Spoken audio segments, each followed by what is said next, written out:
Albert Awol, the voice of the jungle, broadcasting on the DVC to all points unknown. If you're within the sound of my voice, you're listening to Welcome Home Podcast on the DVC.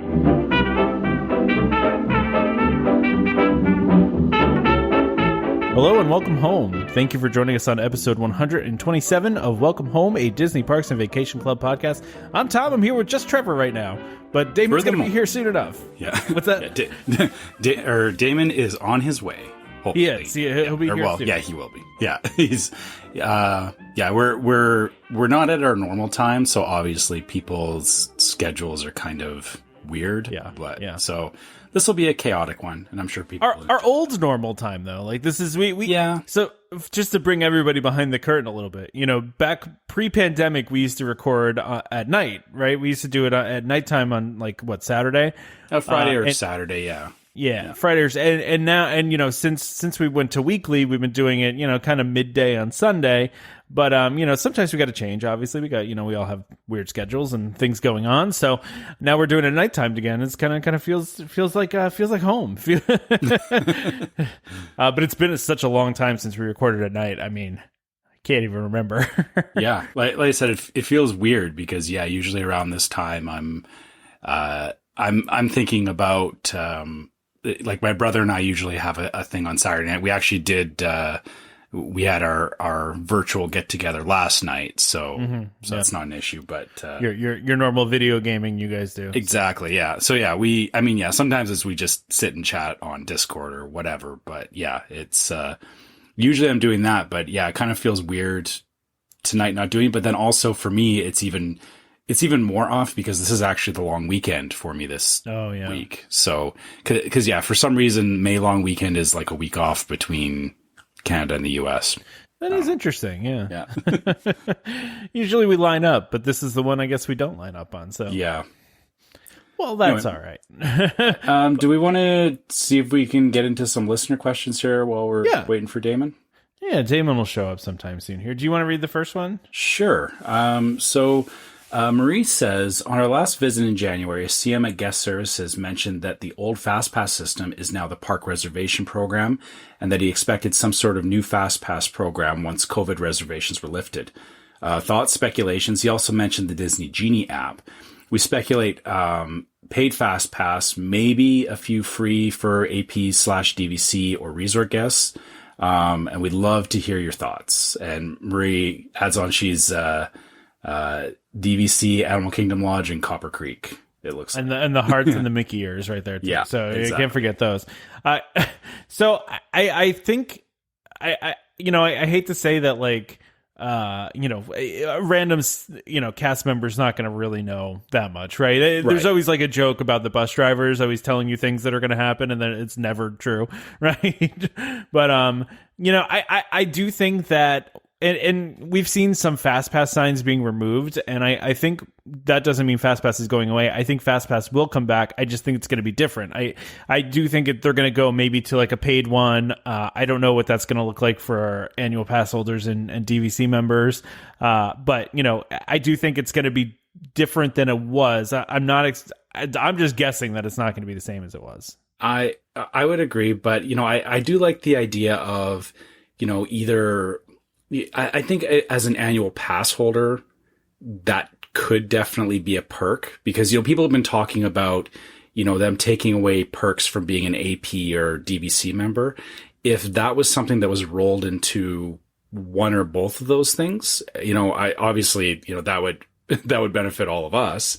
But, I think, that would definitely be a good incentive is if you didn't have to worry about paying for your fast passes, but then people outside of that, if you're just buying park tickets, having to pay for it, I think it kind of makes sense. And again, Universal has been doing it for a while, and nobody seems to complain about that. And again, just based on what Universal's done, it seems to actually work better because there's not the fight to get fast passes. It's not the the scramble 60 days out to the pre-planning. Yeah, so.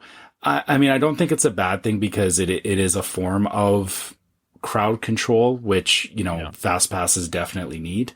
But yeah, you're right. It's hard to go off of speculation from a random cast member. The other thing too is, the Disney Genie app is something that they've definitely kind of kept in their back pocket that we really haven't heard a lot about in the last, really since COVID started. Like they said it's still happening, but we haven't heard any more details about it. Like I think, right. I don't remember where it was said recently, but it was said somewhere recently that it is still coming and still happening, but they didn't give any more details about it. So, but I kind of feel like they're going to go to like the Max Pass kind of system that like Disneyland has, it kind of feels like they might go that direction. And like I said, even if they did that, it would be nice if as an AP or a DVC member, you could get, like, maybe if there was a tier of that where you could get in and get, X number of fast passes a day or something like that as part of it, as a perk. That's never going to happen. You know that as well as I do. That's never going to happen. Hey, David.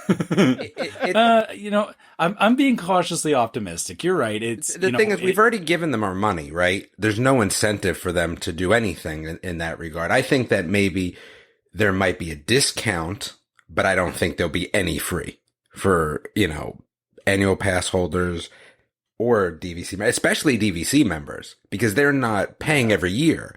There may be a discount, maybe annual pass, they give you a few, but DVC members, I doubt it. I'd see a discount, kind of like they do with the annual passes. Where exactly. You get the gold pass, and then with this, you get the some sort of DVC discount on the paid. Or I could see them possibly. You're right. It wouldn't be like an ongoing thing, but I could see them doing it like as a promo thing one year, like they've done in the past, where they've given certain discounts on tickets and whatnot. I could see them doing something like that, where again, just as a bit of an incentive, giving hey, this year we've got free fast passes, or a certain tier fast passes on discount or whatever. Yeah, it'll be interesting to see what's gonna come back. What it's gonna look like when it comes back. It's going to be very different. Like what we know as perks right now is going to be very different in a year, I think. Yeah, I think that's true. Well, we'll have to see what happens. It's hard to know, really. I guess the only people that know are Disney. Probably not the cast member guest services. I don't think Disney really knows yet either. I don't think they do. They're going to play it by ear and just kind of see how things turn out. A lot of things that are, may or may not come back are going to be dependent on so many factors. We just haven't seen the data on it yet. Yeah. I agree. So this next question, I think this is a Tom and Damon question. This is all you guys, because I have no idea. Liz says one ride from Adventure, and then I put in parentheses here Action Park. I was very Park. I would hope so, because it's very confusing to me otherwise. Yes, so she wants to know one ride from Action Park that should be put into a Disney park. It's so difficult because tough question. It's pretty much none of them because they're all super dangerous. But if we're gonna Disney wouldn't do that. Yeah. If we're gonna throw danger out the window, what I would like, again, it was one of my favorite rides. There was Cannonball Falls. Okay. So it's super dangerous because you could get stuck underground, and that was that. Like you would be dead. Like there was no other question about it. I made my wife ride that, and she was mad at me for. Still mad at me? She's still mad at you now? Definitely. However long later? Yeah. So the thing that would be really neat about that is that I'm thinking some sort of Snow White gems in the tunnel. You're already underground, so they would do some LED lighting in the Cannonball Falls. The best part, maybe like some animatronics in there too. Like no, because it's a water park ride, so we're have to throw this to the water park, so it's not going to be glass or something, Yeah, I don't think so, but let's just go with some gems in there as the best option at this point. Maybe something at the end, maybe like an animatronic at the end as you're shooting out over the heart-stopping water. Because, people died in that water because of the shock. Because of how cold it was. Because of how cold it was and the differentiation between it being 95 degrees out and that water being darn near frozen. It was difficult, but it was one of my favorite rides there. I would say I'd do something like that, a little bit of a Snow White sort of gem mining theme. Well, I kind of want to go with something they kind of used to have, which was like the rope swing off the cliffs and the jumping off the cliffs. I feel like that would be a cool cool water park thing to have. I love that as well. You know, again, there was different iterations of those cliffs, right? There was the free for all, then there was the dive only, and then there was the no diving, right? So, and then the rope swing one too. Yep, and the rope swing was also it was a Tarzan swing, but that was in the super cold waters. Again, actually, I think that's the ride that somebody died on from hitting the water. That was really cool, but I know I've talked about this before. The problem with that one was just the amount of abuse you took while you were doing it because everyone was around you. It was like a teenager's worst nightmare. But that would be interesting. So you're saying a full-on Disney Tarzan theme to that? Yeah. Okay. So I like the concept, but Disney would make it so unfun. Disney-fied. There would be so many like, okay, you gotta wait, hold on, nope, you can't go yet, nope, you gotta do this, Well, that was the way it was supposed to be there too. Yeah, right, but yeah. You know what though? It's always surprised me at the pools at like the resorts with the water slides that they don't have a lifeguard at the top, that they just have that red light, green light that most of the kids ignore anyway. Well, so I think because there's not enough speed involved, even if you end up hitting somebody, it's not a big deal because, there's not a lot of speed involved there. Yeah, that's probably true. Those slides don't get going fast enough where even if you crash into someone, it's not gonna do anything. Yeah, a little bit of an fair. Inconvenience. That's about it. Yeah, that's fair. All right. So Dan wants to know if you could be a background character in an animated Disney film, which one would you pick? So I read this two ways: is which background character would I be, and which movie? Well, what counts as a background character? Like, could I be Iago from from Aladdin, or is he a main character? Yeah, I think that counts, right?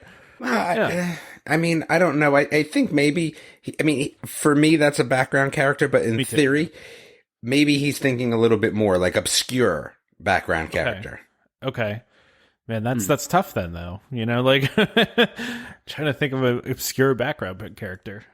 So I guess if we're going from the movie standpoint, I would say I would want to be a background character in Big Hero 6. That would be... Okay.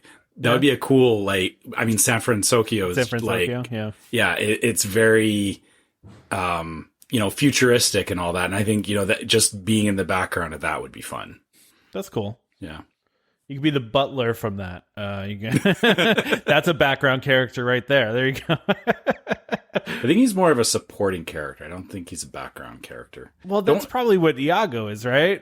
Yeah. I think... Yeah. Aren't background characters non-speaking roles usually?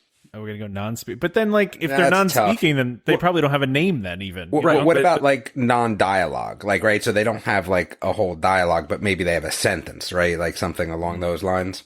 That's a hard question. Dan always has the hard ones. Yeah, I thought about this one a lot and still really couldn't come up with a great character. I kind of just was like, that's a lot. That's too much work for me. How about one of the gnomes from Gravity Falls? Yeah, I wouldn't really want to be them though. Yeah, that's true. You don't really want to be. I mean, pretty much, I guess, like any of the monsters in Gravity Falls. Yeah. Yeah. All right. I can't really. I mean, it's an interesting question. Maybe one of the superheroes in Avengers, but then the problem with that is, dude, if you're a background character, you obviously have stupid power, so then you're not even cool. So then you're pointless. Well, not only are you pointless, you're probably scared your whole life because you're like, oh, dude, I'm a superhero, but I'm not really all that good. So I gotta hide from when Magneto comes out. So yeah. that gets into a whole other realm of the B rate. I wouldn't want to. Yeah, I wouldn't really want to live in a superhero world. I feel like that's just nuclear warheads at any time could happen. It's the same sort of feeling, right? Like, how do you walk around? You go, oh, dude, maybe Magneto collapses that building today. I don't know what I'm going to do today. Do you even go to work or anything? I don't know. I feel like if I would want to live in a superhero universe, it would be more like the Incredibles superhero universe as opposed to Marvel. Marvel feels scarier. I don't know. What's his name still destroyed that whole city though. That's true. Yeah. I don't think there's any one superhero. The problem is as soon as superheroes get involved, stuff is getting wrecked. So it doesn't really matter which universe you're in. You know that, as soon as superheroes show up, it's not that they're going to protect you. It's that stuff's going to blow up and they're going to deal with it. but yeah. I mean, yeah, I'd want to be like just a normal guy. Give me like, I'm the dad from Inside Out. Like that seems very just like normal and easy and I'm good. That works. Right? Like no one's after me. I got one of the kids at the school, right? Like you got a sweet mustache, Got a sweet mustache. Right? Yeah. I get to watch sports. I think that's what I would go with. I thought about this and I was like, that's what I came up with. I just couldn't remember it until I started to see all the pictures of the movie. So that's what I'll go with. It's an interesting question. I like it. Mm-hmm. I feel like we've answered Jody's question before, but why not answer it? Who wants to read it? I guess I will. So what would you do with Dino Land USA if you were asked to do a complete overhaul of the entire area and change the dinosaur attraction? I'm mad that I'm even changing the dinosaur attraction. I don't know if I'd want to do that. I like dinosaurs, so I don't know. I would add... I don't even remember what we talked about in terms of adding something. I don't know. I know what Trevor's answer is. Yeah, but that's easy. I mean, I've already said this is, extend Asia and turn it into Indy. The same as the one in California. Turn it into the Indiana Jones attraction. Yeah. It is interesting that like the Indiana, like they're actually doing I was reading they're doing the virtual queue for that ride at Disneyland. It's so popular. And like you would never think of dinosaur that way, right? Like where they would need to do that.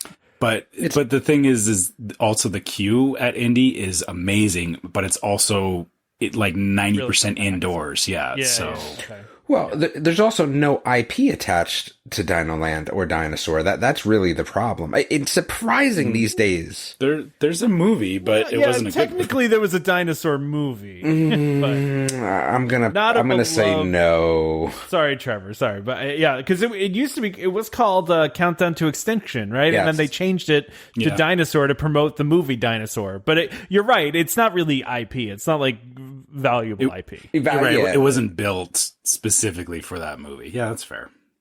Yes, if you change that to any other IP, it doesn't even have to be Indy. Like, give me that ride with Meet the Robinsons, time travel. Oh, wow. Then I'm in. I feel like you gotta put Meet the Robinsons in like Tomorrowland, though. Like, right? But, like that feels like it needs to be in Tomorrowland to me. But you bring up a good point, though. So that's a futuristic thing. What if Animal Kingdom had a future of nature area to it? So like I think that's called Pandora, isn't it? Well, I mean that's Fantasyland. Hey, maybe that's our future. We don't know. Yeah. So I would say you could still do Meet the Robinsons, and you have the IP theming of that, but you still go in the past. I think that might be like my pick for most underrated Disney movie. Absolutely. Right? Like, I feel like it is. I hadn't watched it for so long, and then I watched it. I was like, this movie's great. Why wasn't this absolutely great? This movie? Yeah. Because it's a little feely in a way that's a little, just think about it. As a kid, you're kind of like, yeah, so what? Right? I think that's where that movie loses a little bit for the younger age. But as an adult, you're like, oh, yeah, I get this. But, yeah. Kids are just like, whatever. You feel for the bad guy by the end. Oh, yeah. Like, it's not, you don't hate him like you do Gaston. That's true. Yeah. We got off topic there, but I'm trying to think of what other IP that they have that they could put in there. I don't even know. Yeah, I mean, what else have we talked about? We've really just talked about Indiana Jones, right? Yeah. And then you brought up Meet the Robinsons now, but we did talk about Zootopia as well. But I challenge that Zootopia is it doesn't fit thematically in Animal Kingdom. Well, I also just think whatever they're going to do with it's not a huge space, right? It's and they're going to do something with it, right? Because they got rid of the roller coaster, which I'm blanking on right now, Primeval Dino World. It's just sitting there, right? It's just sitting there abandoned. Eventually, they're going to tear that thing down, and then what are they going to put there? They're just going to sit there empty, or are they going to put something there, or are they going to retheme the whole land? I don't know. It just feels like, I mean, I don't think they rip out Dinosaur, but I don't know. No, I don't think they rip out Dinosaur either, but I think that I could see them doing like an overlay. But I mean, Dinosaur. I love Dinosaur too. I think Dinosaur is a great ride. It's a ton of fun. But it's funny, I know that a lot of people won't go on that ride because they get terrified by it, you know? Yeah. Like, my sister refuses to go on that ride as, you know, someone who goes on every roller coaster, has done skydiving, but she hates that ride. She can't do it. It just, you know, freaks her out. So, I mean, some people won't go on it, but it's almost like the creepy clown pool over at Boardwalk. It creeps some people out, and they really didn't like it, and then other people loved it, and, you know. Honestly, it is a very claustrophobic ride. Even comparing that to Indy, that it's not even so much like the dinosaurs or the dark. It's just the way that they did the theming and everything inside. It feels very claustrophobic, and I can see where that is off-putting to certain people. Gotcha. All right. I can see that. Let's see. So the next one is from Chris. What moment during a trip was it that made you say to yourself, this is why we bought DVC? I don't think I really had an aha moment. It just was, you know, you get the numbers, it makes sense, and that was that. I don't think there was a trip moment or anything that was like, I mean, because what are you doing that is only DVC related really at the parks, per se? Well, you know, I think for me, maybe it's like walking into like Bay Lake for the first time, or like, you know, walking into Animal Kingdom Lodge and just, you know, that like, yeah, this is really nice and this is really cool. You know, that kind of feeling. When I'm booking and I don't have to pay, it's not when I'm in the park, but yeah, no, that's fair. I mean, that's a good point. Is when you're booking and you're just not even thinking about money, you're just like, yeah, we're going, right? Yeah. I know what my moment is, though. This has happened a couple of times because it's very specific to the Poly, is when we get off of the ferry coming back from Magic Kingdom, and there is the wave of people all going out towards the trams and into the parking lot, and we cut to the right and we walk up the path into back into the Poly, and we get up, you know, we end up staying in Moorea, or we've ended up staying in Moorea every time we've gone now, but walking up the stairs and then looking back over and seeing, you know, everybody else scrambling to get to their cars, and we're just outside of our room, and we go, yeah, we're glad that we bought DVC. So nice. that's been our moment a couple of times, where it just reemphasizes at the end of a day where you don't have to, you know, scramble to, you know, drive for another 30 minutes or whatever to get back to your hotel. We appreciate that.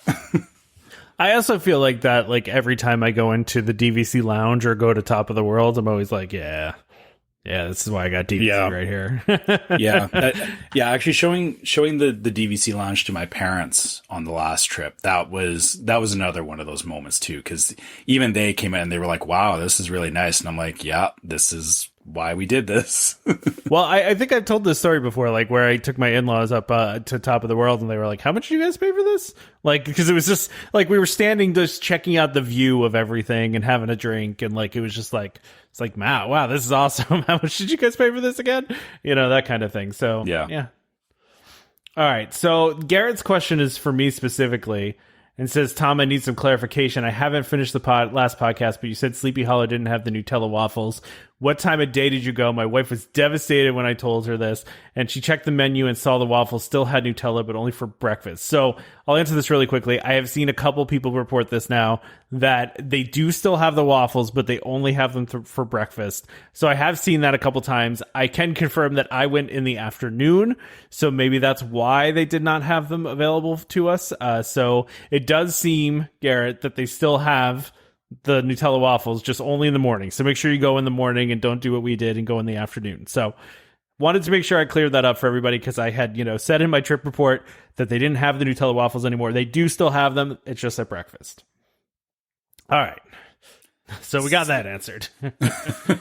Okay. So just a thought. We have one last question here, but I'm wondering if we should maybe do the ad first, and then we can kind of lead with this question, and then this goes into the news. Okay, as well. so into the DVC news. Sure, but before we even do any of that, I can't even stop myself from saying that the last episode of season 2 of Amphibia is tonight, but you know, it is so ridiculously game changing. So what ended up happening was Matt Braley, you know, went online, because it was supposed to be a couple weeks ago, and he was like, hey, we have to pull the last episode for a little while. and no one really knew what was going on. It unfortunately had gotten to iTunes, I think, or one of the streaming services early, and some people had purchased it and watched it and all that. But, again, I waited a little bit and we ended up seeing it today. And there was a disclaimer at the beginning of the episode, which was very interesting. It says, the end of this episode is very violent, and it is, something that you have to watch out with your kids, especially little kids. I'm going to tell you that today is the day, right? So we are in May here of 2021. It may be better than Gravity Falls. It was so ridiculous what happened in this episode today. And again, right, super great show. I wouldn't even think about spoiling it, but it was so ridiculous and so crazy and so like, wait, what? Wait, no, wait, and that? And oh my goodness, that's crazy. It was absolutely nuts. If you are not watching that show, you're doing yourself a disservice. If it's not better than Gravity Falls, it is 100% currently on par with Gravity Falls, even though it does have one more season left, which again could ruin it or make it even awesomer. It is ridiculous. Go watch it if you're not watching it. If you're like Trevor and you're in Canada and don't have season 2 yet, like, you need to watch this show. I'll just leave it at that. I guess I need to start watching it. Mm-hmm. Dude, it's ridiculous. I would love to, but like you said, Canada Disney Plus is, it's the Twilight Zone. I don't know what they're thinking with it. Well, I'm sure it has to do with rights and all that stupid stuff. It's a silly licensing thing up here that it has to be licensed, even though it's their own thing. It's silly. And it's funny. Those are two IPs that are just so unfortunate that we don't have them in the park somewhere, somehow. And they're all a little bit tied together. Like, again, this won't ruin anything. This is more of just an Easter egg, is that, during this episode, there's a book, right, that falls on the floor of the library, and Marcy's looking through it, and Bill is in the book, right? They've also done an episode where it's an alternate universe. Like, there are some, out of the timeline episodes, right? They're usually 2:15 or 2:11-minute episodes, and one of them is a Gravity Falls episode. There's a frog, Seuss. How is there there's a frog Seuss in this show? Like, also Kermit makes an appearance. He is actually one of the announcers at a bug polo game. Like, they're doing it the right way, and it's so ridiculously good. But those are two IPs that I would love to see. I know they're not as big as, some of the other ones, but gosh darn it, I feel like a Gravity Falls, sort of event and an Amphibia event, give me a world changing ride, right? So that's, again, Rick and Morty. We have all these shows that do it. And I think what's happened is it's become a little bit more easier to understand for the person that's not watching them, right? Like, we're all, you have WandaVision. You have all these shows that are giving you this whole alternate universe sort of, situation. Give me a ride like that at Disney that has a bunch of these IPs. Like, throw DuckTales in there. DuckTales went to Gummy Bears. Like, they all, like, intertwine now. Like, give me something like that. I'm in for that. Well, hopefully that's what they're going to be doing with some of these, like, connected universes things that they're doing for Disney Plus and stuff like that. So, yeah, that's pretty cool. All right. do we want to do the ad now? Yeah. Go ahead, Trevor. Yeah. Let's do our ad, and then we'll talk about Tanya's question, and then also talk about the DVC news that came out that was out of nowhere. Yeah. Okay. So let's start with we'll start with the ad and then circle back on that. So first up today we have DVC Resale Market. DVC Resale Market, a World of DVC company, is the leader in the DVC resale industry with 13 former Disney Vacation Club guides and 3 former Disney Vacation Club quality assurance managers. If you're thinking of buying DVC, browse the largest selection of DVC resale listings anywhere, with DVC experts on hand 7 days a week to answer your questions. If you're thinking of selling, turn to the friendly professionals at DVC Resale Market, where over 98% of listings sell within 30 days. In 2020, DVC Resale Market helped over 3,600 families join or add on to their memberships. Go to dvcresalemarket.com or call 1-844-DVC-PROS. That's 382-7767. When you speak to them, please be sure to let them know that Welcome Home sent you. All right. So, crazy news. We actually have some legit, juicy DVC news for once. Tanya wants to know, with new Grand Floridian villas being announced, any thoughts on the prospect of getting a hot tub in the DVC pool area? We go in winter, and villas at Grand Floridian are, GVF, whatever. It's a hard pass because we have young kids. They, of course, want to go to the fun DVC pool, not the courtyard pool that does have a hot tub. So I don't think there's going to be any new pool here. I think they're just doing the rooms, right? I just have to go on record here as hot tubs with that many people are just nasty. What if you're in it by yourself? Are you cool with that, or you just don't want the fact that No, there's way too many people. I'm a hot tub at my house, or maybe at somebody else's house. Probably not even. I'm just a hot tub at my house. Maybe an elite sort of spa, but probably not even that. Nah, dude. Unless I'm in charge of the maintenance of a hot tub, no thank you. Nah. Well, we should talk about this news, right? So DVC has announced that they're going to convert 200 hotel rooms to studio villas, only studios, for summer 2022. It's the Grand Floridian building that is closest to the DVC rooms currently. But there's some really interesting stuff in here. I put some bullet points about this. First of all, they're all studios. All the rooms are 5 guests, and they're actually going to be quite a bit bigger than the current DVC studios, assuming they don't make them any smaller. Because they're listed now as 447 square feet versus 374, which is the typical. And then there's also some interesting things in here. They're going to add these villas to the existing condo association. So that means the new owners, first of all, they're not going to be restricted like the Riviera ones are, because they're not building a separate resort. They're just adding this to the current condo association, and so they're not going to have those restrictions. So we think. Right, they can amend. Unless they can do amend some sort condo of legal wrangling. Yeah. Well, they can amend them however they want. I would be on the same side as you, saying that they're probably not going to, but we cannot definitively say anything. Yeah, that's true. But the other thing that was interesting to me is that the expiration date's going to stay the same. So now you're going to be buying into these rooms, and the expiration date is 2064. So, but maybe okay. So maybe what they're doing is they're setting it up for just extra points for those people that want to buy in that maybe already have contracts. Yeah. Right. That's kind of what I'm thinking a little bit. I think that's not necessarily a bad idea, because again, if I was to buy more, I did it already, right? So I had a Saratoga contract and I went and bought more Saratoga points.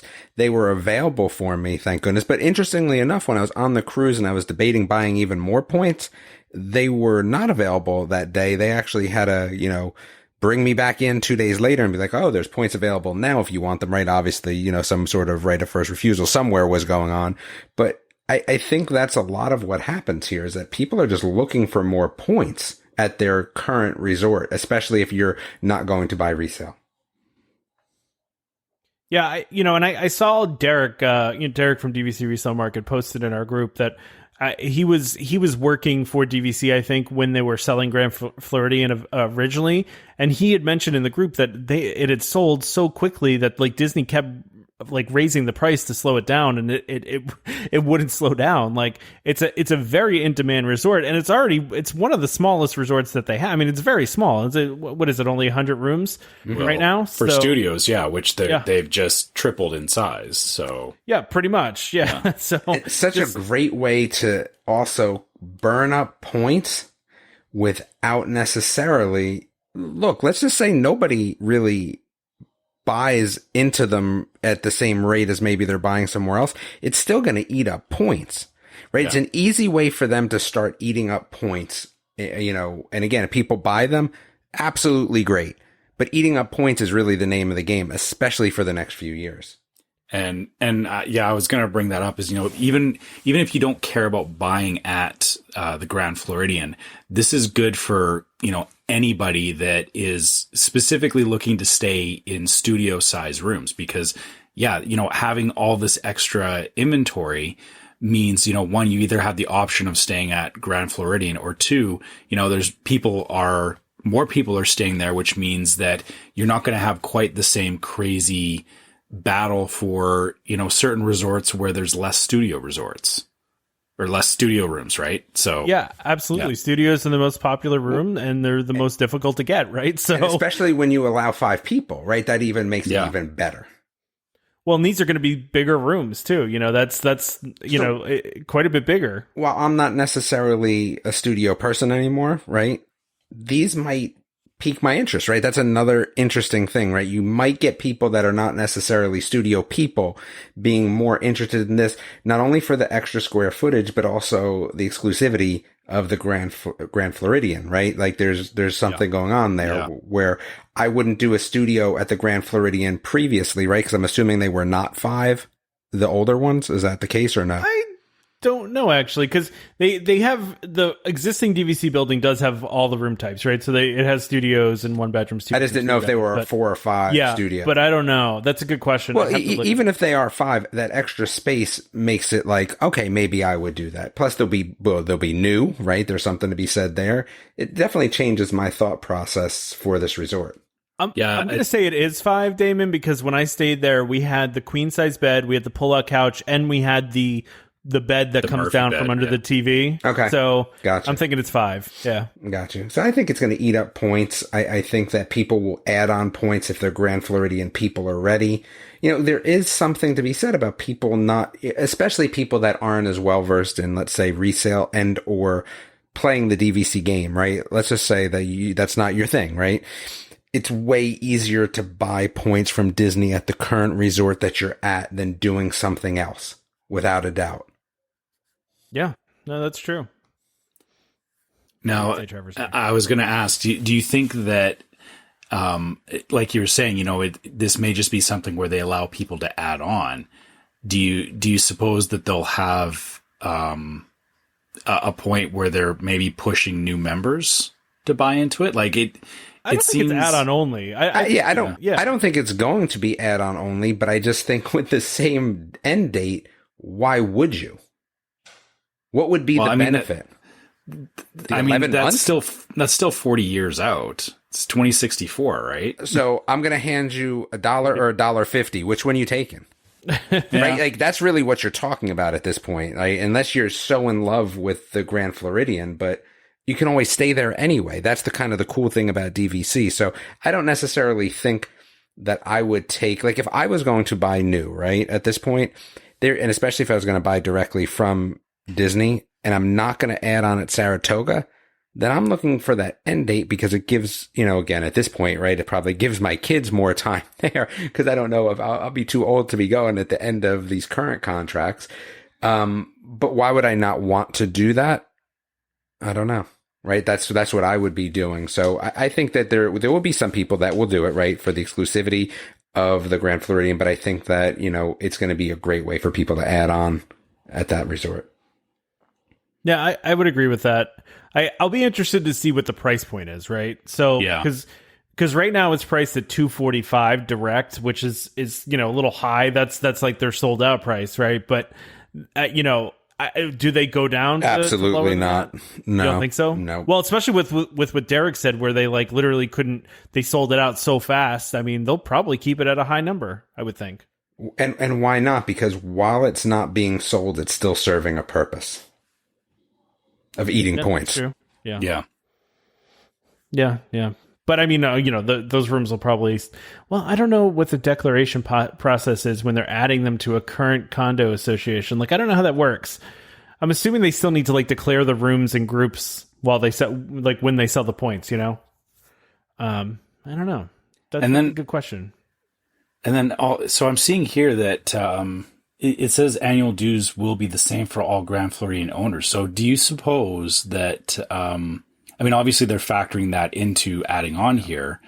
Could you possibly still see a bit of an increase in dues over the next couple of years? Yeah. Well, I mean, since it's like per right, so there's obviously going to be more expenses, right? Because they're adding a whole nother building. But at the same time, you're also going to have all those new owners and new points that are in there where people are paying by the point to keep that up. So I bet it could go up. I mean, if between the two buildings, if the overall cost of everything goes up, then yeah, maybe it will go up. It's possible. I don't know though. I think these are all questions we're going to have to wait to see. But I mean, it's interesting. They're saying it's only going to take a year, which I mean makes sense because it doesn't seem like they're tearing down walls here, right? They're just going to redo the rooms, right? So, and I'm sure they're already very nice rooms. So, but yeah, it seems like they'll do this pretty quickly and then have those available. I wasn't expecting this news. It's kind of crazy. And I unfortunately, Tanya, I just don't think they're going to do any changes because there's already a DVC pool area. Why would they do anything else, right? I mean, they're just going to have another building sharing it. Unless they just don't feel like the area is big enough to add another 200 rooms. I mean, like you said, they're tripling the size of this. Now you're going to... Are all those people going to be able to use that's, single space, I guess? I don't know. I'm sure they'll be fine, but I don't know. So I'll say this at the Polynesian, they have the one pool is the DVC pool, and then the main pool. A lot of people still walk over to the main pool, even though they're staying at DVC. Like I've never seen the DVC pool filled to a point where it was an issue. So I don't see them like they're probably looking at the same ways that, people are not going to, just stay at the closest pool just because if they really want it to use the pool, they'll go over to the main pool. Yeah. Right. So I do love the fact that they're just throwing 200 studios into the system. Like that's just awesome. I mean, that's so great. There's a lot of pent up points. They had to do something. Yeah. That's going to be great. And yeah, like I said, I'm happy about that because that means in the next couple of years, it's going to be hard to get bookings, at least here for the next year or so. But this does alleviate it a little bit. And then also even going past that, it makes studios a little more feasible at certain resorts because, like you said, like Boardwalk is a great example of a resort where it's really hard to get a studio there. But now, just having a little more inventory elsewhere means that people aren't fighting for it as much, right? Yep, absolutely. Yeah. All right. Do you guys have anything else to say about this before we move on to the next thing? But I mean, I think it's great news. It's great news for every DVC member, even if you're not going to buy into it. So. Yep.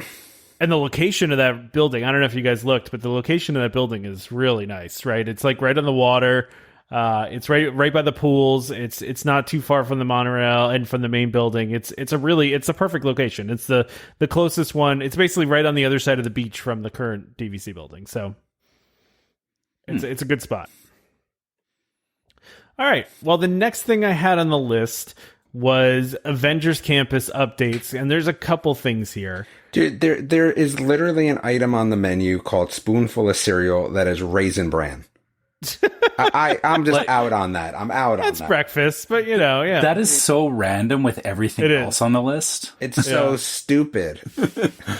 It's just if somebody wants some cereal for breakfast. I'm just... Is it served in a giant spoon? I hope it is. I mean, that'd be pretty cool. I guess so. This is a little bit, the food is a little bit underwhelming, even though I like the idea that they were going with. And honestly, I looked at this whole thing and dude, some of these are like a sandwich. Like, really? There is literally only two things on here that are even anywhere close to interesting, which is this PB&J punch, which I don't know how they're pulling that off, right? Lemonade with peanut butter and strawberry flavors. And then the only other thing that is even close to being worthwhile is this Mission Breakout unique, what's it called? The Cosmic Cream Orb. Everything else is just, that's down the bottom. Everything else is just, I'm very disappointed in this. Very disappointed. The chicken sandwich is cracking me up though because of the whole thing with because it's what is it, Pim Kitchen or whatever it is, Pim Test Kitchen, like the gigantic piece of chicken with the really small bun. I just think that's kind of funny, but also really annoying to eat. but here's the thing: you have this whole there is such thing as test kitchens, right?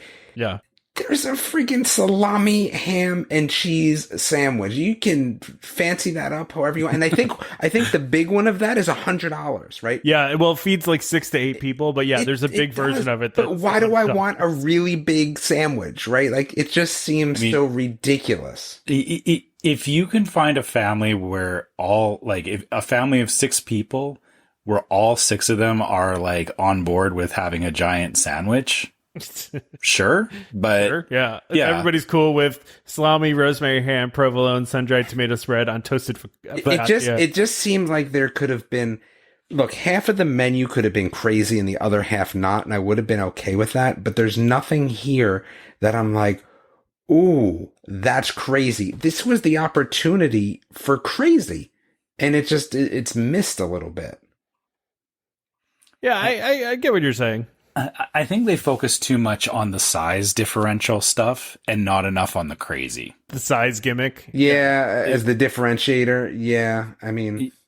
Yeah, like that you're right. That seems to really be where this went, was they were like, oh, let's make the bun small and the chicken big. Like, okay, yeah, that works for one. There's a ham and cheese sandwich and a bowl of cereal.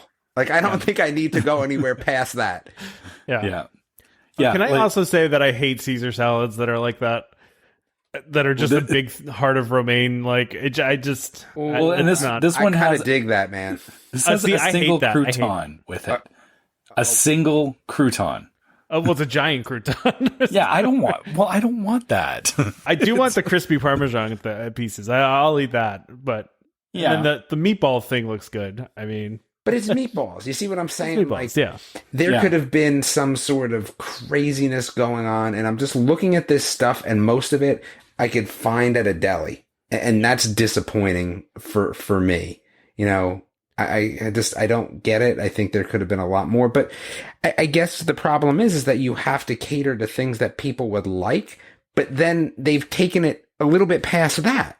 So you have made it too simple.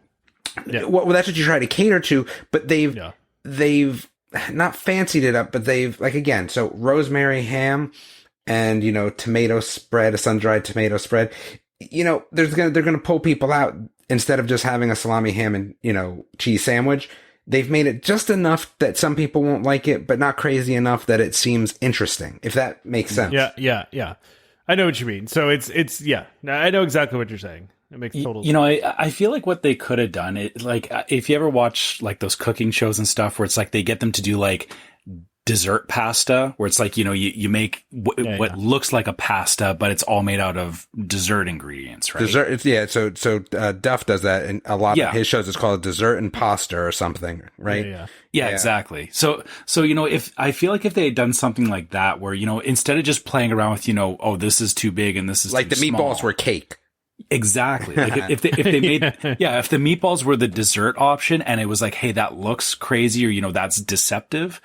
I feel that could have worked in this case. Like they definitely could have played that into, because the whole thing is, I get the whole PIM Industries is, the big and small thing, but it's also supposed to be science based, right? Which, really they could have opened it up a lot more than they did. I think it was just somebody read like the tagline of Ant-Man and was like, big and small. Okay, done. Like, that's what we're doing. But right? like, what's even, I mean, like the whole sandwich, the chicken sandwich with the small roll and big chicken. Giant chicken.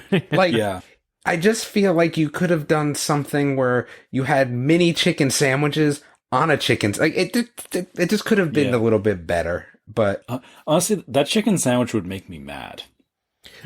Well, you have to eat it with a fork. Yeah. like you so you eat all around, like you just eat this big slab of chicken, but then like you want that full bite, right? Like you want the bun. You're getting one of them in the middle, exactly. And you're probably already not even hungry at that point. Yeah, that actually makes me mad now that I look at it.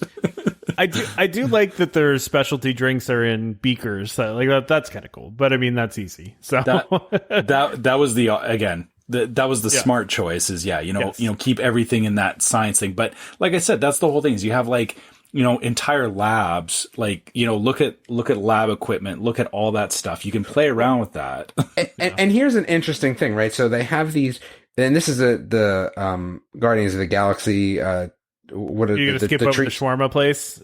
Yeah, just for the time being to make a point, right? So what they did here is they took these churro spirals with unique flavors, right?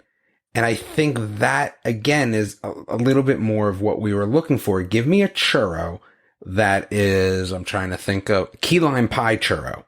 Yeah. Right? And I go, okay, that's a little bit of a test kitchen sort of thing. And I say, that's a little bit more interesting to me because you have something, but it's got a weird flavor rather than the size. The size thing, I totally agree, Trevor. It's way too much.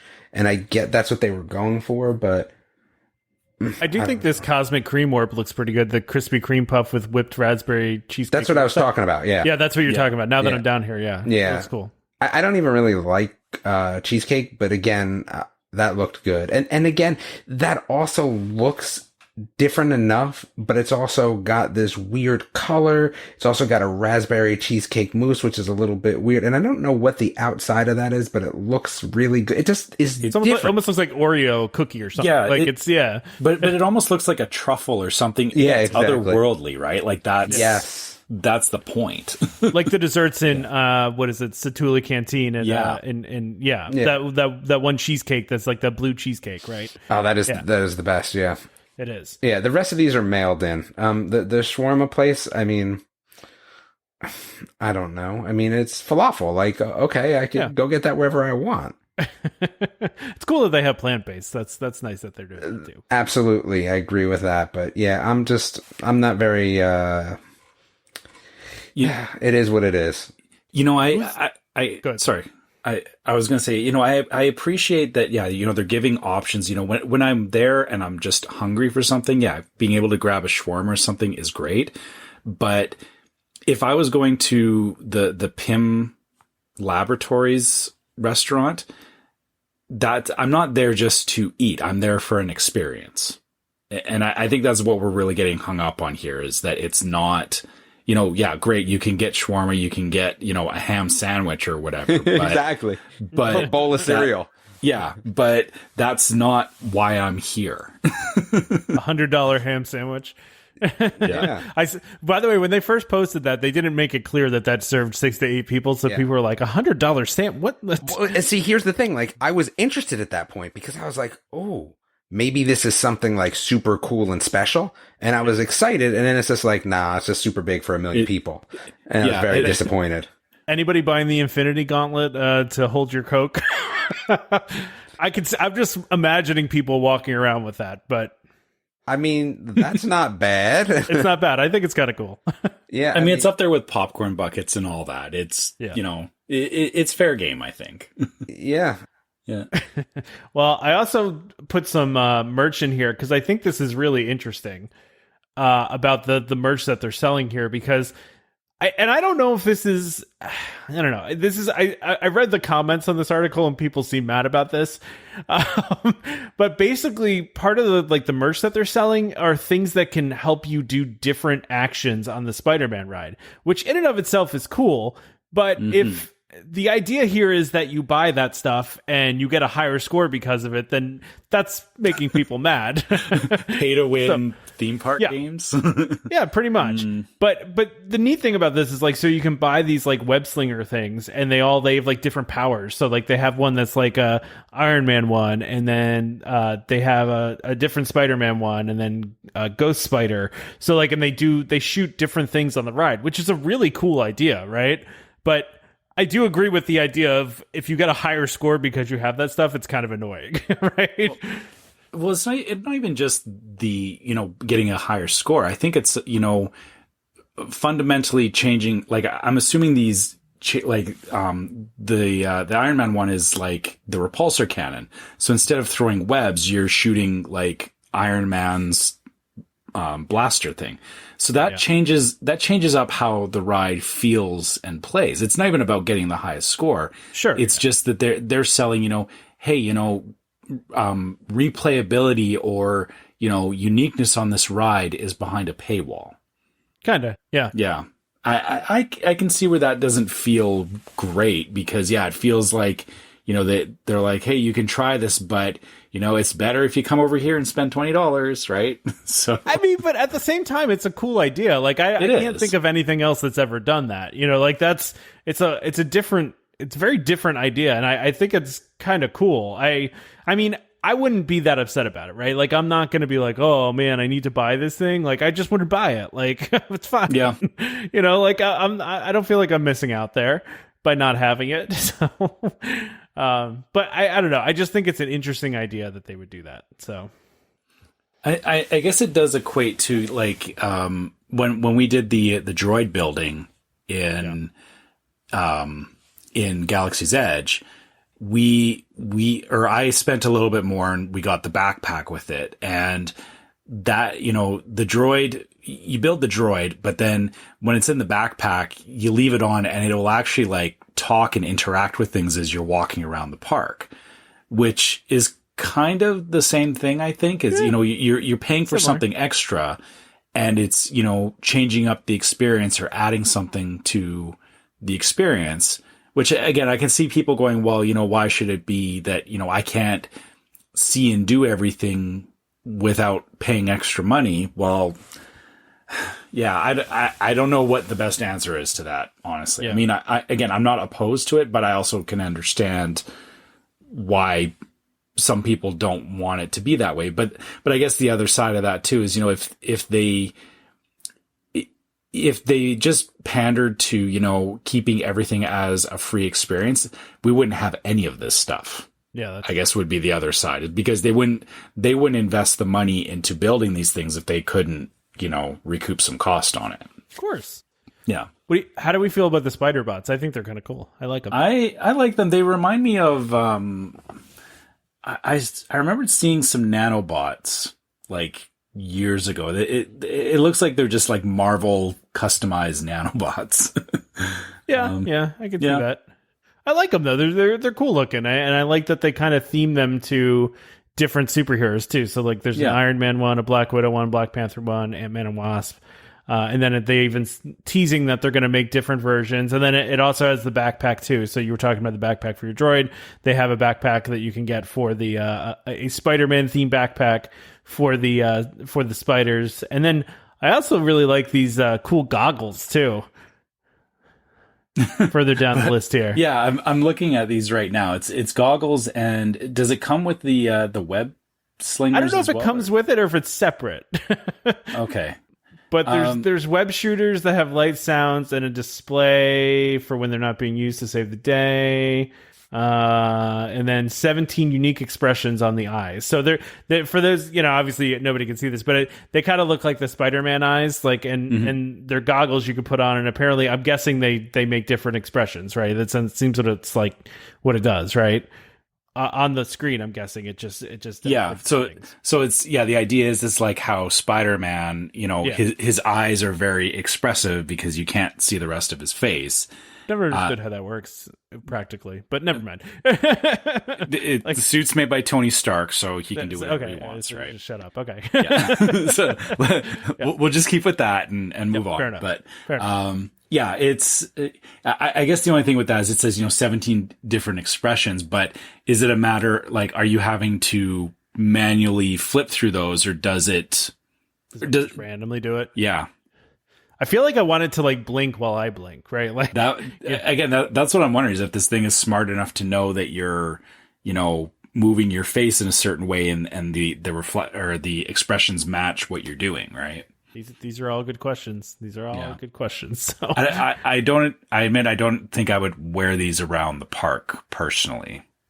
I mean, I think you're going to see people wearing this stuff all around. I mean, like this stuff is going to be all those web slinger things. They're going to all be around the parks, and I fully expect people with the gauntlet to be walking around drinking a soda from it. Like I just assume all of that's going to be the case. We already had, because they already had the Infinity Gauntlet sipper thing in Tomorrowland, right? And people it sold out like super fast. Though, exactly. It was it was gone. That's kind of a no-brainer. Yeah. Yeah, I'm just realizing that Avengers Campus is opening June 4th, and that's like a week and a half from now. Like that's it's really soon, or I guess 2 weeks, basically 2 weeks. So that's crazy. It's so soon. But there's some cool stuff here. Listen, I know we were underwhelmed with the food, but I like the merchandise looks cool and the ride looks cool. So yeah, it's definitely, for me, like we've been talking about going back to Disneyland, but again, not immediately. Like it's probably going to be in another year or two. And yeah, the hope is by the time we go back, Avengers Campus will be open. There'll be a bunch of new stuff for us to experience. And I'm definitely looking forward to it. I will admit, I was making the point earlier about the ham sandwich is that, I have a family of 3 and we can't all agree on eating the same thing. I don't know why you would buy a ham sandwich for 6 people because I can't think of a family out there where everyone could agree that, yeah, a ham sandwich is the best thing to have right now. Yeah, no, I get that. It makes sense. Yeah. Yeah, and I mean, there's going to be stuff. I really just want to go just to see the Spider-Man robot thing that they're going to fling into the sky and see that thing going across. Like, I can't wait for the first videos of that. Like, I don't know if that's an opening day thing or if that's not going to be till later, but it seemed like they're ready to do it. So I'm hoping they start doing that day one. I just really hope that it doesn't fizzle like how... Remember we were hyped about the potential of them using drones for the X-Wings, and it was like a super letdown because they just used it one time. Yeah, they used it for the opening and then we never saw it again. I really hope that they figure something out for it, whether it's like part of a show or something like that for the Spider-Man animatronic. I just hope that it's not just... you get to see it on YouTube videos because they never do it again after the first day. I just hope it's like random throughout the day. Like that's my. Yeah. I hope it's like the Dapper Dans. Like you don't know where they're going to show up. You just look in the sky and Spider-Man is flying by. Right. Right. Which that's what my hope is. I feel like they wouldn't do that because for the amount of money that was invested in that, you wouldn't want it to just be robot flying by and nobody notices. Right. Like I feel like it would be part of a show or something like that. But it has to fit into like the idea of the land that like Spider-Man's just there and like it's part of the immersion of it, right? That Spider-Man's just randomly going by. Like if you make it part of a show, then it takes away from the immersion, right? Because it's like, oh, Spider-Man's going to make an appearance like in 15 minutes. but that's what I'm thinking is, if they have like a meet and greet or something and they cue it to like, oh, Spider-Man's coming for the meet and greet and then you see him come flying across the sky and then, that would be cool. Yeah. All comes right, out. I'll give you that. Yeah, exactly. Right. Like, and then, he comes out for the meet and greet. Like, I think any like, I was originally going to say, any kid under 10 would be amazed by that. I'm 40 years old and I would be amazed by that. Yeah, so. I'm be amazed by that too. I don't know what you're talking about. Right. I retract what I was saying about age. I think anybody would just be hyped about that. Yeah. Yeah. I'll freak out when I see that for the first time. Like my brain will explode. So speaking of Disneyland, by the way, I was reading that they're not opening the Matterhorn all the way until July. And I saw another article today about the Matterhorn is just like straight up falling apart. It's an old coaster, unfortunately. It does need some love, but apparently pieces of the outside of the mountain have been falling off. And yeah, it's. I mean, the thing is over the years it has gone through points where they do maintenance and stuff. I recall being there once when they were fixing it up. And yeah, that's exactly as it's a giant mountain that's like or I don't want to say like paper mache. It's more like plaster or something like that. So yeah, of course, of course, over time it just breaks down, and I would expect it'll probably have some maintenance due here in the next little while. But I mean, if they took the Matterhorn out, I mean. They're not going to take it out. They'd have protest at the gates. I feel like. Yeah. So, no, I don't think they're going to take it. Now I'm just going back to the Spider-Man thing again. I just realized the fact that like if they are doing a Spider-Man meet and greet, which I'm assuming they are, they can't do it at the same time, right? They can't have them happen at the same time. Exactly. There's only the one Spider-Man, so it can't be like, oh, I'm meeting Spider-Man, but I also see him flying through the air right now too. Unless it's an indoor meet, in which case they can. Yeah, or if it's in different areas. Yeah. If it's like at a place where you can't see where he's going to go flying, then yeah, okay. Well, I guess we'll have to see. But I feel like that animatronic is going to be something that you could see, knowing the layout of California Adventure. you're going to be able to see it from quite a lot of places. Like you would be able to see it from Pixar Pier. You'd probably be able to even see it from Grizzly Peaks. Okay. Like that area, even though you're you're covered by, there's like or Grizzly River Run is there, you can still I'm just thinking about where the Guardians of the Galaxy Mission Outbreak is. That tower is pretty visible from a lot of the park. So if you're doing something over there with an animatronic, I would expect that the thing flying through the air is going to be pretty high up in the air.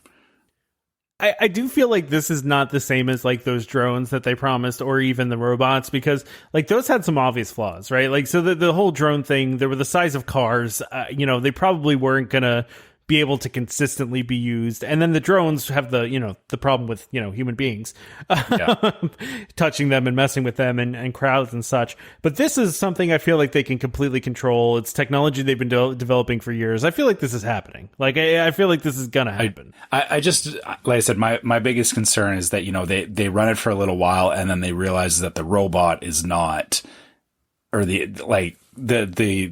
thing that they're launching after so many throws, it malfunctions or whatever, and then it just doesn't happen anymore, right? I hope that's not the case, but I do feel like this is going to be one of those like viral things. It's going to be the thing that it's going to be the purple wall of the park, Yeah. I just want it to, I just don't want it to be a day one and done thing. I get it. All right, let's do our second ad. Yeah. Okay, now let's go ahead and do that, and then we got some other stuff to talk about. So this second ad is for Monera Financial. We talked a little bit earlier about buying a resale contract from DVC Resale Market. If you're looking for financing options for your DVC purchase, look no further than Monera Financial. Monera, a World of DVC company, is the industry leader for financing DVC resale contracts. Monera offers lending with no credit checks, often very low down payments, terms as long as 10 years, and no prepayment penalties. If you're thinking of purchasing a DVC contract, go check out their quick online quote first. You might be surprised at just how affordable joining DVC can be. Go to monerafinancial.com or call 317-245-8800, and when you speak to them, of course, let them know that Welcome Home sent you. Okay. Nice. Gravity Falls Magic Band. What? Yeah, that... I'm disappointed by it. I'm not gonna lie. What?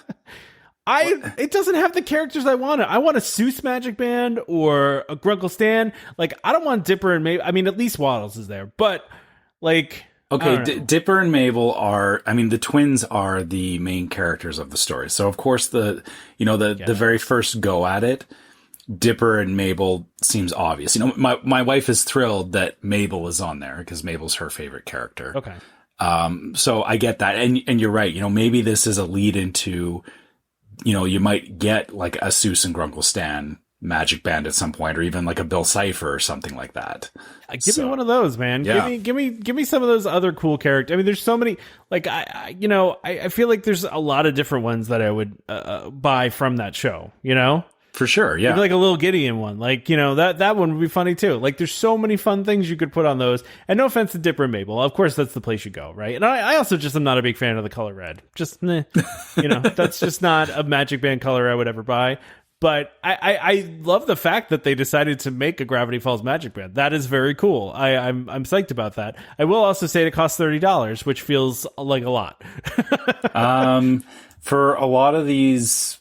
customized Magic Bands, that's pretty, or not customized, but like, specific characters and stuff, that's pretty par for the course. So, and they did just raise the prices too. So yeah, this would have been a $25 one. Now it's a $29 one. So exactly. So yeah, it's not outlandish in the price, but just the fact that they're doing it, like you said, the hope is that, I think on this show in particular, we all are huge fans of Gravity Falls. So, we want it to succeed. We want it to be more visible in the parks and all that kind of stuff.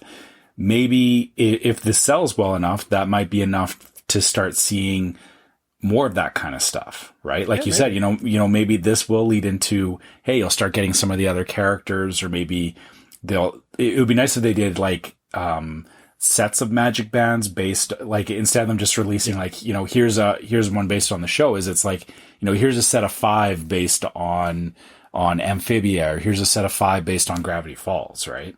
And I feel like they've done some stuff like that where they've done like a series of them, but like, but that would be cool to do with this. Yeah. And I think that would be a good way, Damon had to step away, so of course he's not chiming in on this, but, I think that it would be a good way to start bringing a lot of those shows into the park, right? Yeah. Like they can't, they can't redo rides, but this is a pretty easy entry level for merchandise. It's a magic band, and like I said, maybe it will lead to seeing more of this kind of stuff. Yeah, I hope so. I think I feel like awareness of Gravity Falls is kind of low. Like, I feel like when I mention it to people, they're like, what is that? I've never heard of that. You know what I mean? So this is a good way to raise the profile a little bit, Yeah. And really there's a whole list of shows like that. Like even like long before Gravity Falls, like, there's shows like Recess and stuff that, at various points it was, cartoons and shows that were on Disney Channel that, in their prime, they were amazing, but they just don't get the love in the parks because, they can't find the right place to sell them or whatever. So, the hope is that if Gravity Falls can get a magic band, potentially any show could actually get a magic band. Yeah, that would be great, right? Yeah. All right, let's talk about speaking of magic bands. Look at that. So Disney announced that pass holders will no longer receive complimentary magic bands, which I'm not shocked by. But I think the interesting thing about this, besides the fact that they're not going to get annual pass, they're not going to get those anymore. And by the way, I'm sure most pass holders already have a bajillion magic bands and probably, don't need that. So for those that don't know, we've talked about this on the show before. You can use your magic bands forever. Like they have a battery in them, but you don't need the battery for almost anything you need to do in the park. So you can use those magic bands as long as you want. But what I was going to say is, they said in their announcement, complimentary magic bands will be discontinued for annual passes purchased and renewed on August 16th and beyond. That feels like a very specific date to me.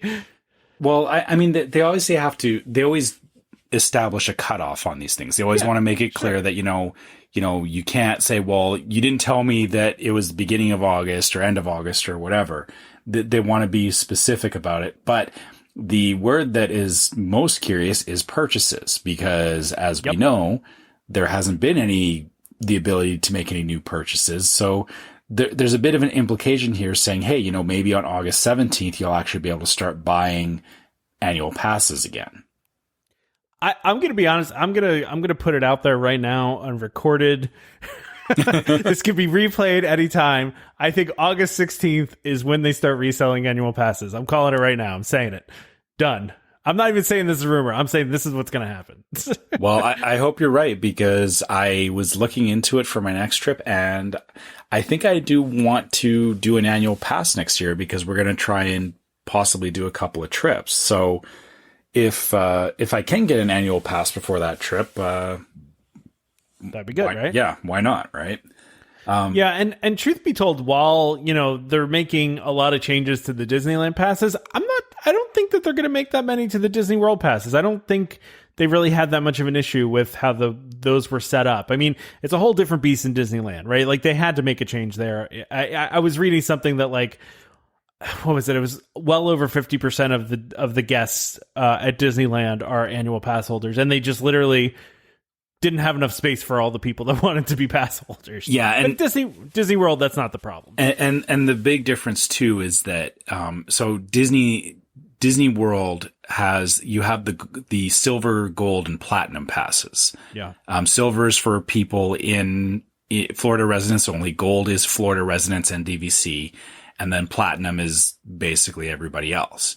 So those tiers are pretty straightforward. In Disneyland, they had there was a lot more complication to it. Like, a lot of tiers. Yeah, there was like the SoCal pass. There was all these things where they had different types of passes with I mean, blockout dates were in both cases, but yeah, they had a lot more plans and stuff, and even like, the monthly payment plans and stuff. They made it a lot more accessible for people in California because, yeah, like you said, they knew that there was a lot of local people there that wanted annual passes. But the problem is reopening the resort right now, they can't allow for, all of that annual pass holder traffic and, whenever they get back to allowing people outside of California, it's just not feasible. And that's why they had to basically like scrap the current system and redo it. The difference in Florida is, it's a much bigger place, and the amount of people that had passes there was not nearly as it didn't it's eclipse. Big of a problem. It didn't eclipse the out of town visitors. Really, Disney World is much more tuned to out of town traffic. They assume that people are coming from out of town all the time. So for sure. It like you said, it's a very different animal. And I wouldn't be surprised if, they just come back with the current tiers and probably some tweaks to them. I can definitely see that. I can see there being a little bit more restrictions and blockouts and again, updates.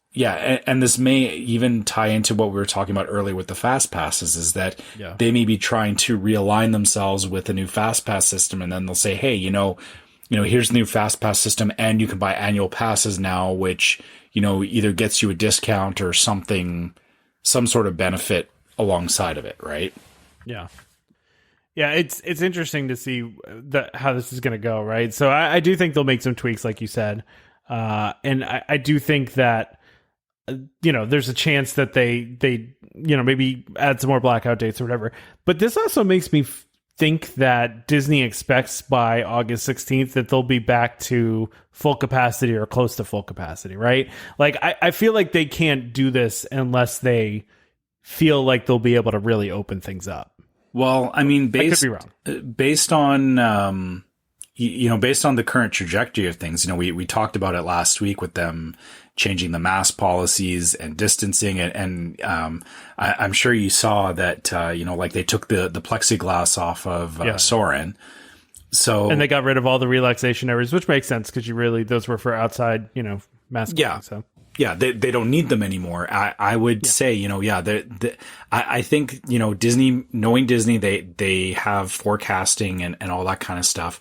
There is probably a trajectory that they're on, that they're saying, hey, based on, the current state of how things are opening up, how the CDC guidelines have changed and everything. Yeah. I wouldn't be surprised if they have a plan from here until the end of the year, probably even longer than that. But at the very least, the next 6 to 8 months, they're saying, at these times we're going to open up these shows, we're going to add this, we're going to widen the scope of what we're doing. And the idea being, once they get far enough along where they can justify saying, here's an annual pass, and selling the annual pass doesn't feel like I don't want to say right now it feels like a ripoff, but if you think about it, if you bought an annual pass right now, it's like you're basically agreeing to that, you don't care about fireworks, you don't care about parades, shows, character greetings, right. So I think that they want to be cognizant of saying, hey, we're offering an annual pass, and knowing that there's a certain level of value to it, because if they try to sell it now, one, it seems like a money grab. And two, people, if they sold it now and they tried to discount it because they're saying, not all these things are available, so we're selling a cheaper pass, it sets a bad precedent going forward where people won't pay for a more expensive one because they'll say, well, you sold it 4 months ago for cheap because you were only 50% open, give it to us for the same price. Yeah. No, I get that. Yeah. I mean, it's going to be interesting.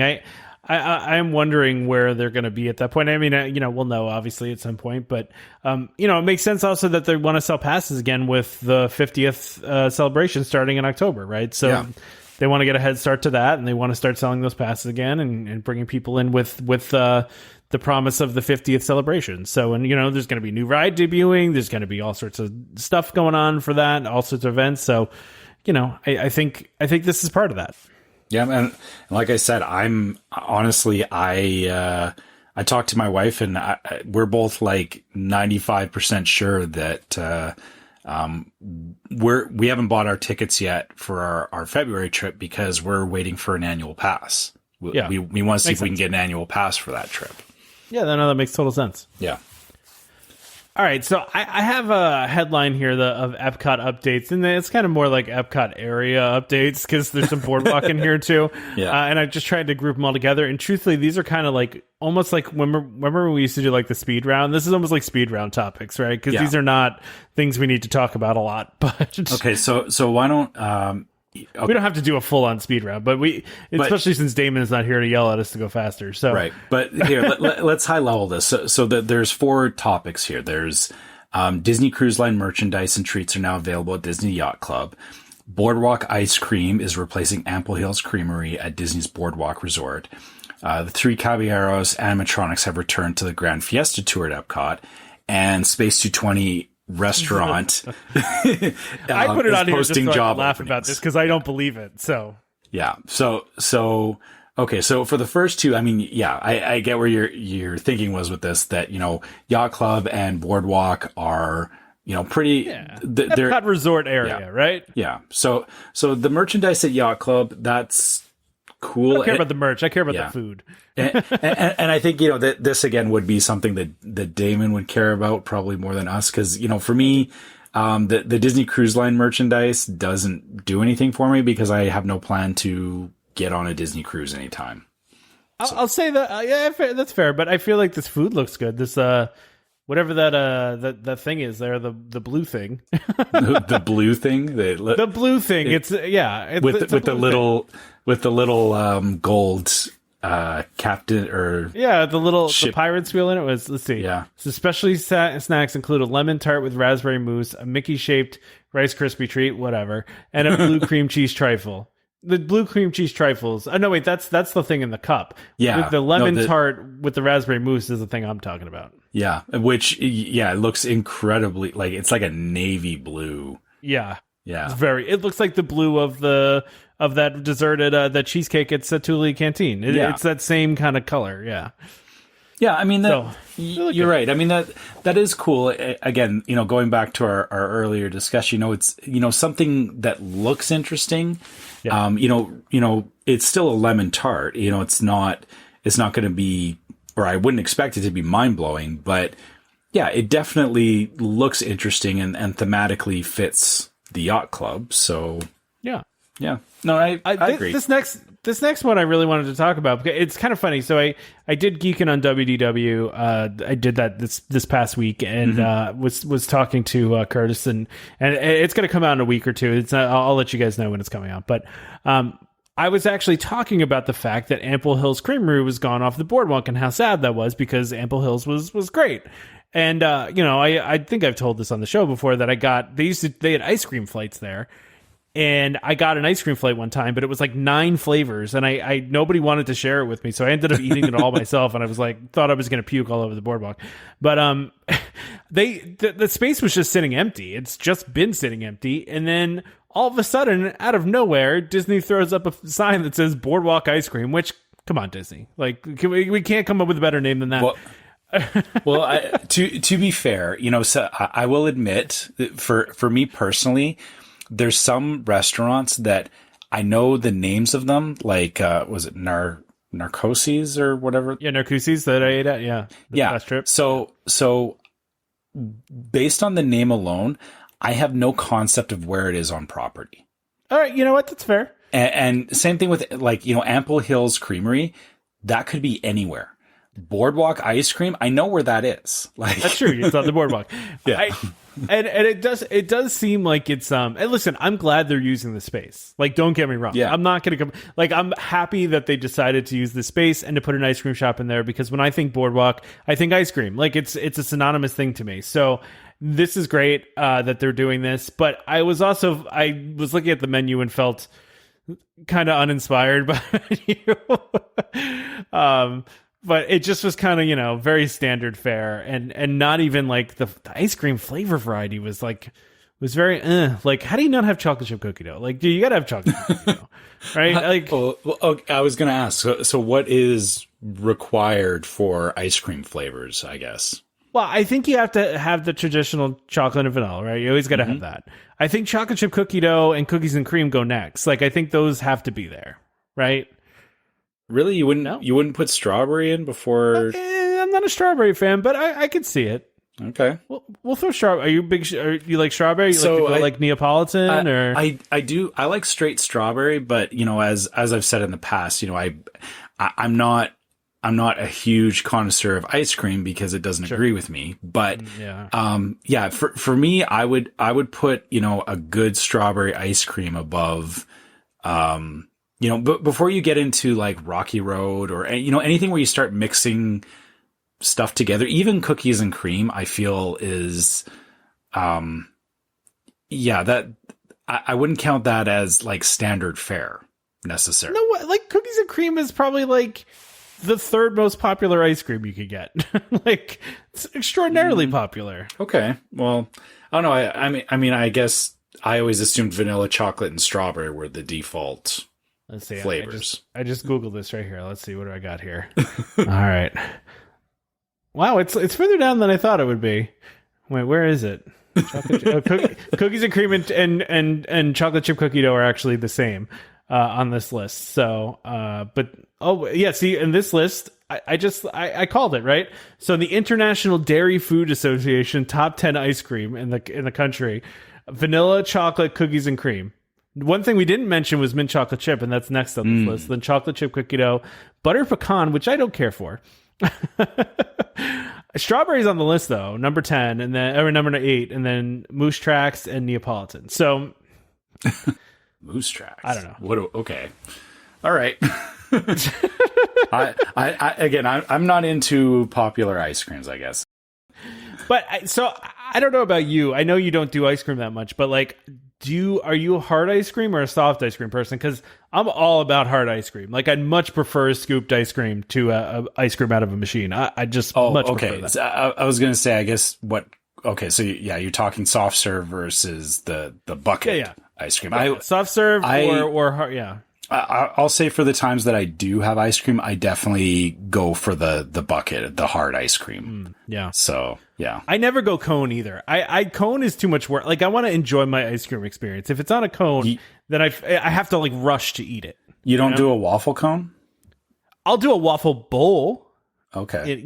I'll do a waffle bowl, but anytime it's on a cone, you're in a race against time. But a waffle cone is big enough that it encompasses it and will not drip everywhere. I don't know. I feel like I still had waffle cones where it's dripped. I got my waffle bowl, and I got the best of both worlds. I got the waffle bowl, and it's not, I don't have to rush. Yeah. It's right there. We're good to go. Yep, so anyway, fair enough. I'm glad they're using this space. I'm excited. Yeah. No, and you're right.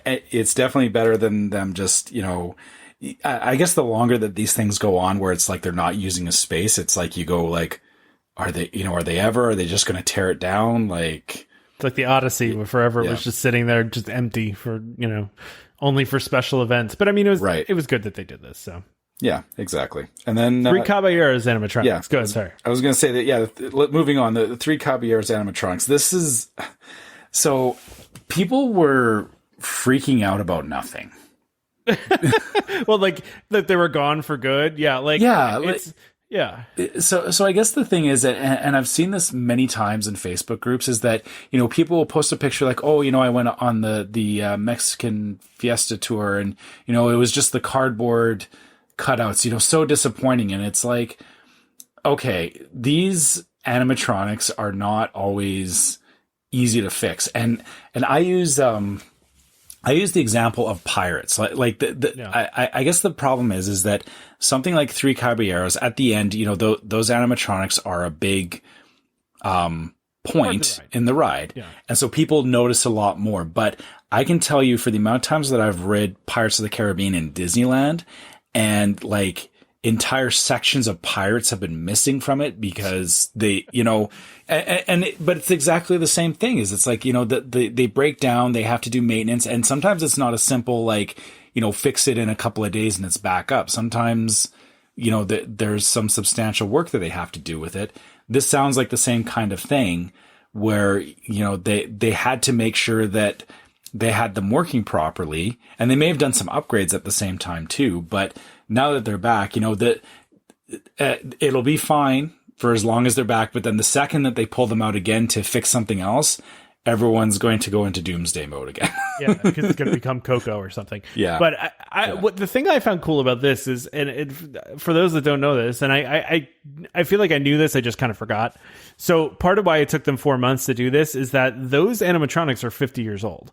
Exactly. So yeah, and they were, so Imagineering literally, this is according to Zach Ridley, we were just talking about the other day, the Imagineer that posts on Facebook, Instagram all the time. It said, you know, shout out to our Imagineering team who lovingly restored these historic audio animatronic figures from the ground up using the latest technology to replace components that were originally made by hand 50 years ago.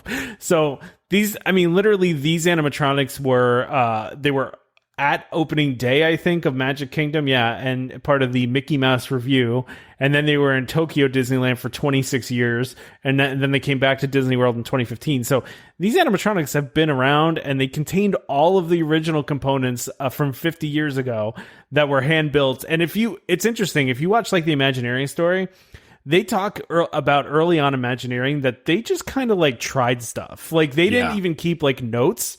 What they were doing, they just kind of messed with something until it worked. Yeah, they would invent something and they would not have any record keeping of how they did it, and then someone would have to go back later and reverse engineer their process to try. And that was where, you know, a lot of rides, unfortunately, you know, things got lost and whatever because no one could figure out how it was done in the first place. Exactly. Yeah. But I mean, which is a ridiculous way of doing things, and they got better later.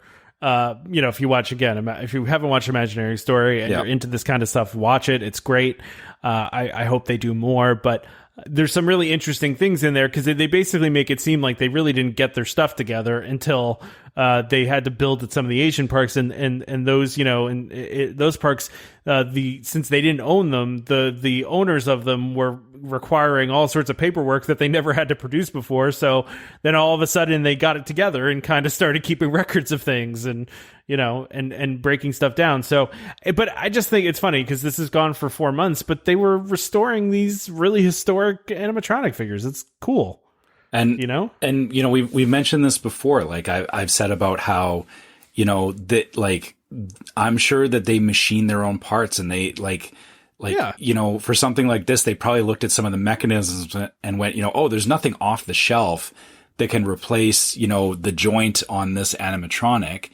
So they've probably been spending some time just, you know, redesigning the parts. And like they said, you know, it's also, they now have a better handle on animatronics as a whole. And they probably have some good baselines of, you know, this is how you should build them so that they don't, so you don't get the horrific breakdowns that you see sometimes where like the animatronics are like having a convulsion or something like that. Yeah, exactly. So like the ones in Carousel of Progress where like, it seems like every once in a while an arm falls off or you know, and they like do some weird twitching and stuff like that. So yeah. So obviously, you know, that it sounds like, you know, they definitely try to, you know, make sure that these are cared for and that, you know, going forward that people riding the ride don't feel like it's been, if you think about it, the animatronics have been replaced. I mean, you know, sorry, not all to the quote, guts inside them have been replaced completely. Yeah.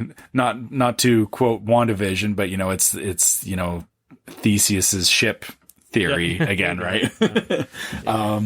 That's some heavy stuff in that show. Yeah, exactly. But it is the same ideas. You know, they eventually have to replace them. But, you know, at the very least, riding the ride, you're never like, you know, lots of people get to enjoy it again. And also, you know, be prepared that, you know, I don't think there's a single time that you can go to Disneyland or Disney World where there's something not in repair at this point. Yeah, of course. Like it's, yeah.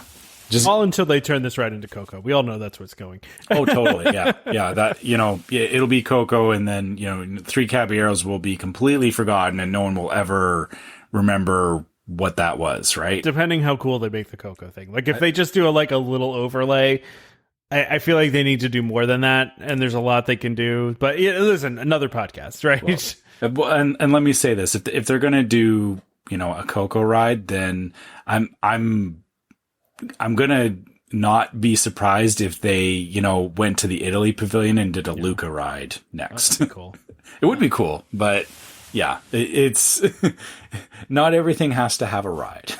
I wish they would go back to, there was a concept years ago where I think it was the Japan Pavilion, where they were going to make like a Matterhorn type of ride back there too. Oh, man, so many cool things that get left on the cutting room floor, Anyway, Space 220 supposedly is maybe going to open soon. Pfft. I just don't believe anything with this anymore because I've been you've had too many times. Yeah, you've had 2 years of spring, or no, was it last year or the year before? I don't even remember. Remember when they said winter 2019? Like, winter 2019 is going to happen, right? And then January comes, 2020, February comes, nothing. And then COVID happens and everything closes. And now it's May of 2021, still no Space 220. Yeah. No, I understand it. And I think I got the feeling that you were kind of secretly hoping in the back of your head that there would be something announced before your last trip. Oh, of course. I mean, I always hope it. Like, I got lucky with the People Mover. My luck was not going to happen with Space 220. Like, it just wasn't going to happen. Like, I just don't believe this restaurant's ever going to open. I think it'll open like, in 2040. You think they're going to pull a Hatbox Ghost? It's just going to sit there forever. It'll appear and then disappear for like 40 years, and then they'll be like, hey. I mean, listen, is it positive that they're hiring people? Yes. They're hiring a bunch of positions like chefs and waiters and busboys and all that fun stuff. So you don't hire those people unless you intend to open, sure. But I feel like we've been through this exercise. I feel like they had these jobs posted at one point, and then it just fell through again. So maybe it really is done for real this time. Like, maybe it's just been sitting there done for a while. And we did see an update fairly recently about it. So maybe it'll finally open and then we can go. I hold back to what I said earlier, that there is probably a timeline somewhere, and I wouldn't be surprised if going into the summer, you're going to start hearing more and more news. You'll have the usual summer just stuff going on. Like they always want to make sure that they're doing the normal out of school, it's busy there and all that. I can bet you though that by like August coming into September, you're going to suddenly hear about, things like Tron. You're going to hear about what their plan is going more, not just for the 50th itself, but going into the next, they said it's going to be like a 1.5 year celebration of the 50th, which is not surprising. They did the same thing for the 60th at Disneyland. We went pretty early to, for the opening of this 60th. And then we went again a year later, and there was still lots of 60th stuff going on. And it made sense because they wanted to make sure that people got a chance to experience it and all that. I wouldn't be surprised if they're kind of doing the same thing here, where they're not going to dump everything up front. And Space 220, I think, is going to be one of those things that, they're going to announce a bunch of new rides like Guardians of the Galaxy and everything. And they may even decide to tie it in with when Future World, what are they calling it now? Is it Future World still, or I don't know what the there's the neighborhoods that you're putting me on the spot here. I don't remember what all the neighborhoods are called, but I'm drawing a blank. I'm still going to call it Future World for probably the next 10 years anyway. But isn't it like World Celebration is one of them? Yeah, I wouldn't be surprised if, as they're getting to the tail end of the construction there, that you see Guardians, Space 220, and there was supposed to be a Pixar thing opening up there, like a play area of some sort. Yeah, the play area. It's not. Yeah, it's not just Pixar. Okay, so it's World Discovery, World Celebration, World Nature, World Showcase. Right. Yeah. So, I wouldn't be surprised if when they get to the end of that you suddenly see that they're like, oh, bang, bang, bang. Here's all these things opening up really quickly. But I'm betting right now that you won't see these announcements until August, and they'll probably be either targeting November it'll be November for some of them. And then you'll see like going into early next year will be the rest of it. I'm going to say Space 220 opens in July just because I'm making bold predictions today. Whatever. I don't know when in July. It's going to open sometime in July. No. I'm still riding high from when I basically predicted when Disneyland was going to open. I was off by a day, but I almost Hey, if they open it in July, I would be impressed. I don't see it myself, but I'm just saying, why do you hire these people now if you're not going to? I mean, I guess it might be harder. It might take time to get the people and then train them. Yeah, training and onboarding does take a while. So I'm sure. Yeah, August. All right, let's wrap this thing up. I'm getting punchy. Yeah. We've been going for a while. Let's. I'm tired. Yeah, we're not used to this nighttime stuff, folks. That's weird. Yeah, it makes us do weird things. So that's true. Yeah, the older shows when we used to do them at night, it would always get fun towards the end because we'd all start getting a little tired. Yeah, just getting really silly. Anyway, continue. Okay, so. If you guys want to let us know about a trip you have coming up, if you want to ask us questions, anything like that, make sure you guys reach us at welcomehomepodcast@gmail.com. We love hearing from you guys, and we have a lot of great listeners who, you guys share your information with us, ask questions, all that kind of stuff. And just keep it coming because, I think the community and everything around us has become a lot of the show, and you guys reaching out to us, it matters. Like we want to make sure that you guys know that it matters. Yeah, we enjoy seeing that stuff. I'm enjoying currently Chris's trip updates, everyday updates in the group. They're pretty funny. Yeah, those are fun. Like I said, it's fun to read that kind of stuff. So yeah, speaking of the group, so if you want to follow us on Facebook, you can find us as Welcome Home Podcast, and the group that Tom mentioned is Welcome Home Disney Waitlist. Feel free to join us on there. It's a great group of people. Everyone's really positive, and I feel it's a good place to talk about Disney and not get into the the crazy that you see in some other Disney groups out there. I don't want to say conversations. I don't want to say we're the best Disney group out there, but obviously we are. Obviously, I don't want to start any turf wars, but are there any better? I don't know. Yeah, probably not. I haven't found a better one yet, but I'll leave that up to you guys to decide. Yeah. So yeah, make sure you join the group. And as usual, you guys can also find us on YouTube as Welcome Home Podcast. As the world gets back to normal, there will be more content on there. There will, but I know we've said this for a while, but we do have plans, but a lot of it hinges on us being able to travel again. And so just be patient with that. The same thing with Instagram is you can follow us as Welcome Home Pics. Tom did make use of it on his last trips, so there's a bunch of pictures up there of food. So go look at food if you want. Exactly. So yeah, you guys can follow us on those platforms to get updates as we get back to more normal. And also, if you guys want some of our merchandise, you can go to store.welcomehomepodcast.com. You can get the Welcome Home Podcast logo, mugs, t-shirts, masks, you get a blanket. Yep, you can get a blanket. So that's where to go for that stuff. We have been talking about the Haunted River Country shirt. That will be available, but like we've said, that it'll show up a little bit different because we're just trying to figure out some new stuff to do with that. So keep an eye out for new things coming, but also if you want some merchandise now, the options there. Probably going to be a separate store, but we'll figure that out later. We'll figure out how to link everything together the nicest way possible, but we'll keep you guys up to date on that. Last but not least, if you guys have an iTunes account or any platform that you're listening to us on that you can leave a review, please do so. The reviews do help more people find the podcast, and it helps us hear what you guys are saying, whether you like us or don't like us. But, if you don't like us, that's fine. Just, let us know why, and we'll try to take constructive feedback as best we can. Yeah, if you don't like Damon, give us 5 stars. Don't give us the 1 star. Just say, I hate Damon, 5 stars. Yeah.